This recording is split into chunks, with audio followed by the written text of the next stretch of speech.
So data plus math, we were growing very quickly, and we're actually about to raise a big funding round when the acquisition by LiveRamp happened.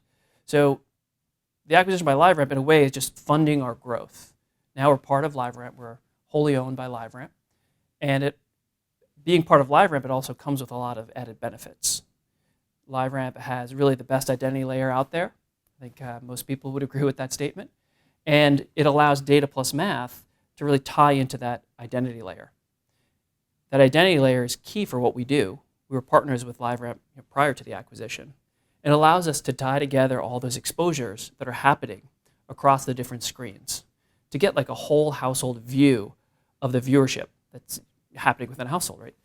And it also enables us to tie that viewership with the business outcomes that the marketer is trying to drive. So it's really at core to what we do is linking together those exposures across the different screens to the outcomes that the marketer wants to be measured against. Got it. That's a great infrastructure that you have. Talk a little bit about your perspective of advanced television. Do you think the measurement that you're doing for the industry clearly illustrates to advertisers and their agencies the value in whether it's audience buying, connected TV, digital video, and in a clear way relative to what they do with buying H-sex demo GRPs? Yeah, so I kind of started Data Plus Math with my co-founder Matt with the thesis that TV was undercredited, and the continuation of that is undervalued, right? So if you're undercredited, you're going to be undervalued, and that was like the thesis. And the more we dug into it, the more we realized, oh my God, that's 100% true. TV drives outcomes, but the fact that it's separated from the purchase or that last click means that a lot of credit is being gobbled up by the walled gardens and taken away from TV. I think a lot of advertisers would think of television as, oh, I do that for branding, and then I do the other digital media for the outcomes, like the final click. But the reality is when you look at the data, you can see that TV will precede those clicks, right? If you see an ad 6 times on TV and then you do a Google search, shouldn't TV be getting some credit? It shouldn't be getting all the credit. There should be a distribution of credit, but TV has to have some way of raising its hand in a data-driven way to back up, hey, I deserve credit for helping to drive that outcome. And that's what we set out to build with Data Plus Math, a platform that really enables these large TV publishers to get the credit they deserve. But do you think it's clear in the measurement you do that when I buy on H-sex, my ROI is $1, but when I buy against data-driven linear, I may pay a higher CPM, but I pay a lower cost. My ROI is actually higher. Yeah, so we measure that a lot. So most of the large cable network groups have some sort of data-driven linear product in market today.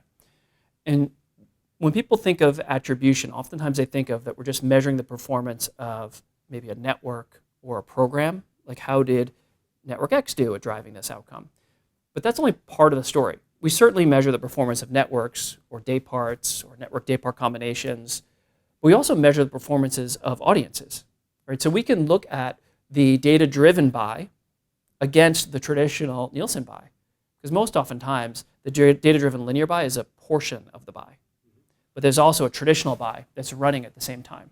So we're able to measure the performance of the data-driven linear and show the lift that drove at driving the business outcome, while also measuring the traditional Nielsen rating point driven buy. And time and time again, you see that targeting works. No real surprise there, that good targeting will drive more outcomes.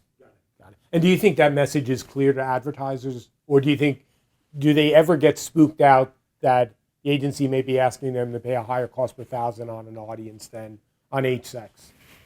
I think the market at the end of the day wants to drive those business outcomes, right? So if you can link things to the outcomes, we're not just measuring the audience delivery, which I could see that argument if you're just saying, hey, pay more for this audience. But with Data Plus Math, we're taking all the way to the outcome. So if you are a mobile phone carrier, you're trying to drive people to go to your website to sign up for a plan. Imagine measuring against that. If you can do that, if you can measure it and prove it to the marketer, they'll gladly pay you to do that.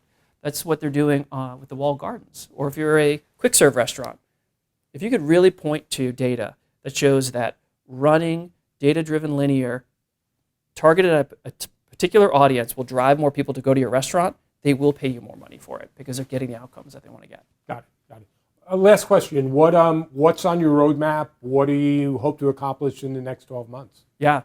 Another great thing about being part of LiveRamp is they totally believe in what we're doing. They're fully behind us, and they've given us a great budget to have a really robust roadmap. So some of the things that we are working on, building out more and more cross-screen measurement.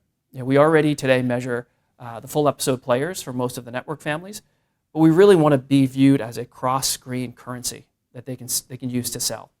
Automating it, making it easier. The networks are doing more and more of this business outcome-based guarantees, but if you think about it, that's more work than selling a Nielsen rating point. So the more we can automate it and make it easier, the more volume that they'll drive. And then we're definitely looking international to see where we could take data plus math and launch it in other markets, because the technology really can be applied to these other markets. And now as part of LiveRamp, we've got really a global presence.